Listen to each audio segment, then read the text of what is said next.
So you want to get all up in my business, eh? Fine. Let's do it. In this video, I'm going to go through what I'm doing with my money this year in regards to debt, cash, real estate, investments, and go through any changes that I've made over the past year. There's two reasons for this. First, I think that it can sometimes be helpful to hear what other people are doing with their money to maybe help you think a little bit deeper about what you're doing with your money. And second, I think transparency here is good since this is a personal finance and investing channel. In my opinion, it's only fair that you know what I do with my money so you understand how much my ex-wife actually took from me. What? I'm just kidding. I meant to say ex-wives. What is going on?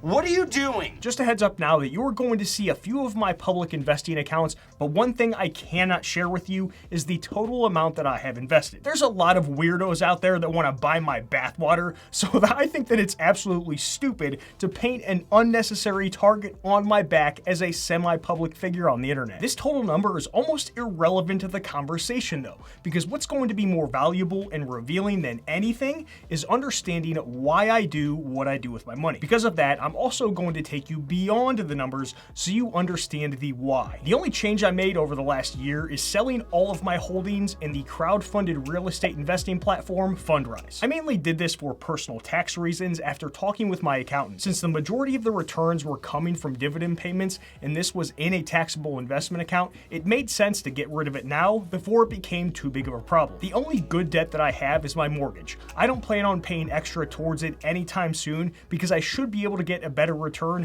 by investing that money in the stock market. A few years ago, I went really hard and paid off $82,000 of bad debt in about 3.5 years. Now, this was by far the best financial decision I think I've ever made in my life. I didn't realize it at the time, but looking back now, when that last student loan was paid off, the stability and growth of my personal finances took off. It was like strapping a rocket ship to my money. For those of you who have done it, you know exactly what I mean. For those of you thinking about working on paying off your bad debts quickly, 100% do it. I can't stress to you how life-changing this decision is. Yeah, I worked 3, sometimes 4 jobs at once, but it was worth every single 80-hour work week that I put in. 10 out of 10, highly recommend. When it comes to cash, I don't hold more than I need to. I have a 6-month emergency fund set aside, as well as a few other mini funds to cover random expenses throughout the year. These expenses are things like gifts for birthdays and holidays, 6-month insurance payments, a car repair fund, Molly's medical fund, a home upgrade fund, and a few little things like that. I'm not in the stock market prediction game where I try to time the market so all other cash gets invested immediately. Yes, even when everyone is saying that the stock market is overpriced. They've been saying this for the past 25 years, and if this is what happens when the stock market is considered to be overpriced, then sign me up, baby. Before we get into my actual investments, let's go through the types of accounts that I invest in. My main focus is retirement with one little side quest I have, which I'll talk about in just a minute. This young guy is eventually going to be an old dude, so my job right now is to make sure he stays healthy and in shape, as well as has enough money to live off of when he's old and cannot work any longer. Pro tip, think of the older you like a separate human that you have to take care of, almost like a child.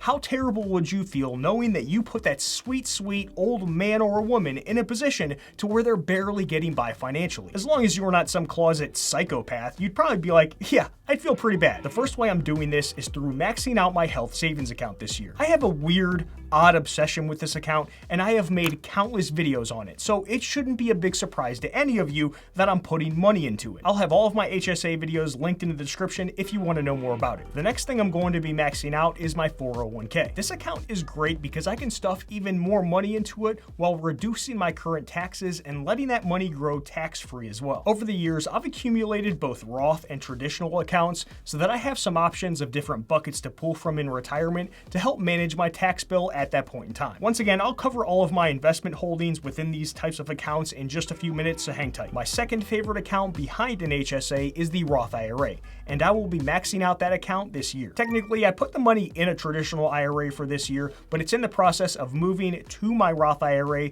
through a backdoor Roth. The money has to settle on the back end, which takes a couple of business days before M1 Finance can move it to my actual Roth IRA. I have a couple taxable investment accounts for 2 different purposes. The first purpose is an overflow investment account. Since I'm maxing out all of my retirement accounts and I still have money left over, that's what this group of taxable investment accounts is for, which I have spread spread among different brokerages. The only reason I'd sell any investments from these overflow accounts is if there was some random catastrophic personal emergency that my 6-month emergency could not cover, which isn't very probable. And the only reason that I would cut back on the money that I put in here is if I need to refund my emergency fund. Or I'll cut back putting money into this account if I want to increase my lifestyle by spending more money in other areas of my life. The second purpose of one of my taxable accounts is the side quest that I have going on for a future car purchase.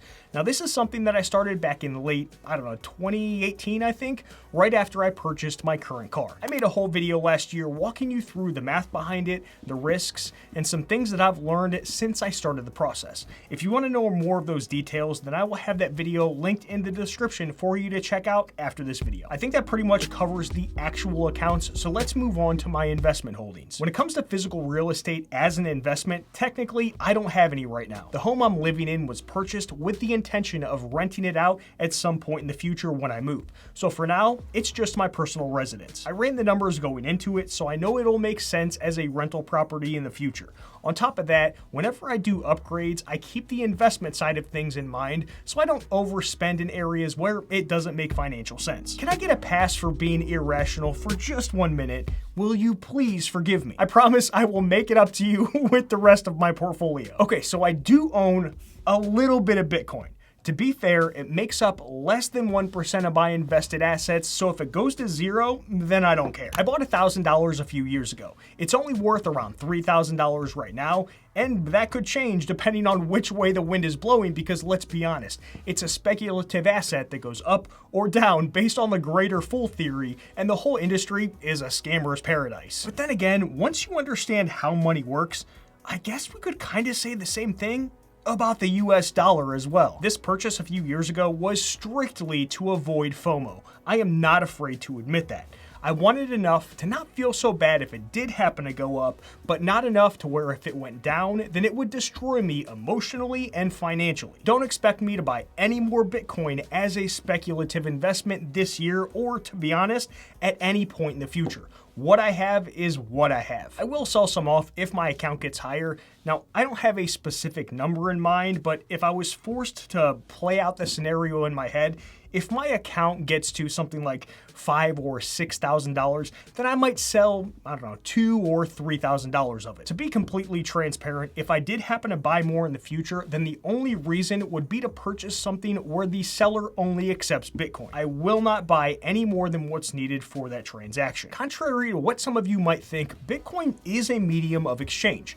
I've personally bought quite a few things with it over the past couple of years. I will not admit publicly what I purchased, even though it was legal, but I can confirm that yeah, you can buy things with it. For you to understand why I invest in the things that I do with the other 99% of my portfolio, you need to understand my rules around investing. But before I go through why I do what I do, let me go through my stock market allocation as well as all of my holdings. My overall allocation across all accounts is 95% US stocks and 5% international stocks. Before 2023, I was 100% US stocks, but decided that I wanted to be more diversified across the world.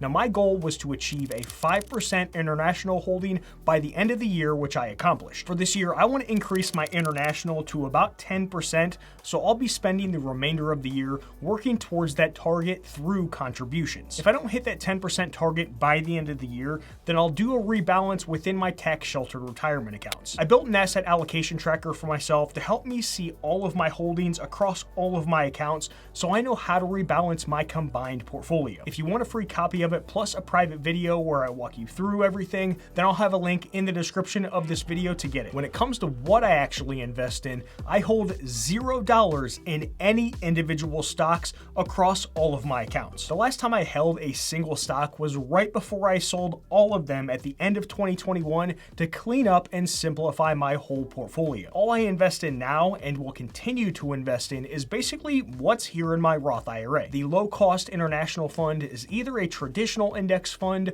or the ETF version, depending on if it's in an employer-sponsored plan or a self-directed account. For the low-cost US holdings, I'm either in an S&P 500 or total US stock index fund or ETF, once again depending on what my 401k options are. If it were completely up to me, then I would choose a total US stock fund over an S&P 500 fund, mainly because I prefer the diversified market cap exposure that comes with that total US stock fund. But an S&P 500 fund is close enough and good enough if that's all I have available to me in certain 401ks. Rules and guidelines around what I do with my money is something that's been important to me for a very long time. It helps make sure that my actions are aligned with my overall goals. I've spent many years accumulating a whole list of them.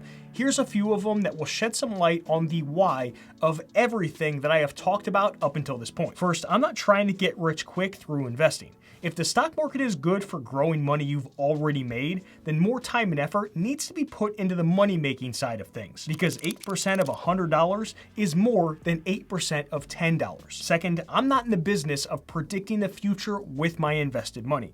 Because of that, I want to own a little bit of everything. Yes, I'm going to own losing stocks, but I'm also going to own winning stocks that will offset those losers. Third, problems happen in the world that cause the stock market to go down. I'm talking really, really bad things. The good news is that problems are solvable, and humans have been doing it since the beginning of time. Bet on this trend continuing by investing when things look really dark. Plus, when problems get to a point where humans can't solve them, then your investments are going to be the least of your worries. Stay healthy, stay in shape, know how to survive, know how to defend yourself, have a stable mind, and have really solid relationships. This is all that will matter if that time comes. Fourth, don't get starstruck by the winners. For every person telling you how they hit it big by investing in this or that, there's thousands more who didn't. People only want to talk about their winners and rarely about their losers. Remember the person you talked to who followed stock picking YouTube channels, then sold out of his index funds to buy individual stocks, only to end up losing $60,000. He's just a normal guy with a family working a 9 to 5. He's not out there shouting from the rooftops about how he lost a whole bunch of money. Fifth, focus on total returns. Don't tilt too much in one direction or another. Stock price appreciation is nice. Dividends are nice. But what's even better is when they're combined. Sixth, selling investments when things are going down is easy. Trying to get back in before they go up is difficult. Trying to get back in while they go back up is even more difficult. Never forget about the couple you know who sold when the market crashed in 2008 and didn't fully get back in until the market had more than doubled.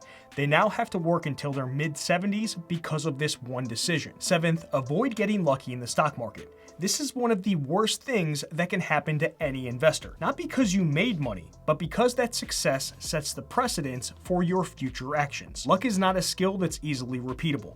Luck disguises itself as skill in the short term and reveals itself over the long term. Eighth, always choose simple over complicated. By choosing to buy and hold a globally diversified portfolio, you're removing 1,000 other decisions later down the line. Limit your decisions to avoid making mistakes. Ninth, accept average and don't try to get the highest investment returns possible.